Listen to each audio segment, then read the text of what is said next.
we work pro bono for charities, that means we do it for nothing. Like we did this masked ball for AIDS in Africa at the zoo. So you... I get to choose the location. Uh-huh. You know, like where? Come up. You know, we did the play for 5 months, and now we put it to bed for a few months, and it hibernated, and now we've sort of woken it back up. So it's, you know, the wonderful thing about what theater is based on is time. Mm-hmm. You know, so, and time works on plays and works on people, and it's just great. It's all just great. What can I say? I was super, super nervous. I was really nervous before the first preview because I had never done anything in front of a live audience before, ever.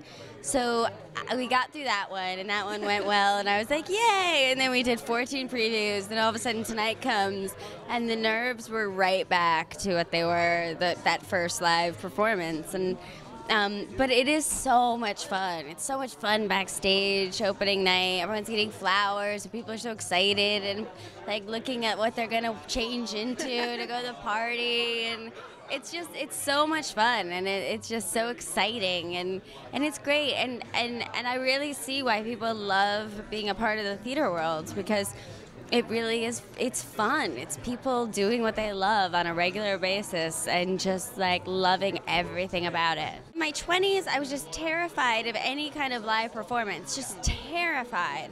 And then I think as I got older, we started looking for stuff for the right play, the right thing for me to kind of debut in. And eventually we got to this play, and it just seemed like the right fit, you know. Such an amazing cast, such great people. We knew Laura, we knew what a great human being and actress she is. Dan Sullivan directing, Donald's play is so fantastic.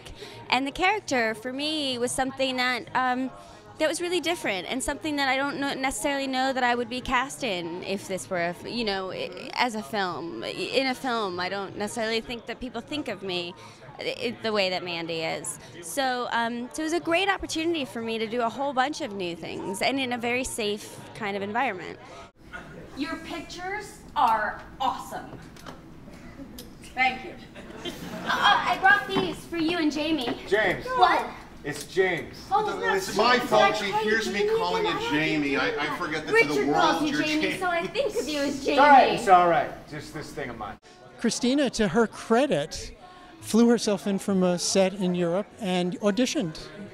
You know, so I want to dispel the notion that this was a movie star casting coup, because it wasn't. She really tried out for the part and really convinced us that she had the requisite warmth and charm, and it's really unlike a lot of things that she's known for in movies, which tend to be much darker and much edgier.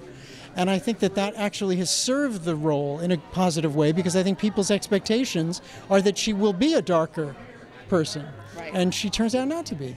He's only doing his job. They have a magazine to put out, and it has to have lots of different things in it, not just stories about how miserable most of the world is. So they're not going to print your story. Too bad. They've already got a bummer story running this week. Just living with something for a while, I think, ultimately changes you, and I really can't say how, but I do know just the, kind of thinking about these things to a greater extent and reading more about what these people do and these types of jobs that go into the, the eye of the hurricane and the effect that it can have on these people. These people meaning journalists and people who make and create news and produce news. They're all pretty intrepid people. Anyway, I think my point is that all just gets in there somehow. And the chance to do this again after a delay, I think it's been a benefit for me because of that. And of course, Christina obviously is a huge new ingredient in the show, and she's incredible. So It's funnier than ever. It's more dramatic. Three of us have had a chance to really deepen what we're doing in the play. That's very enjoyable, but we've brought in Christina Ricci, and she has been amazing us with her comic flair, her sexiness, and her ability to fight tooth and nail with Brian and Laura on stage, which is pretty great. So we're having a great time.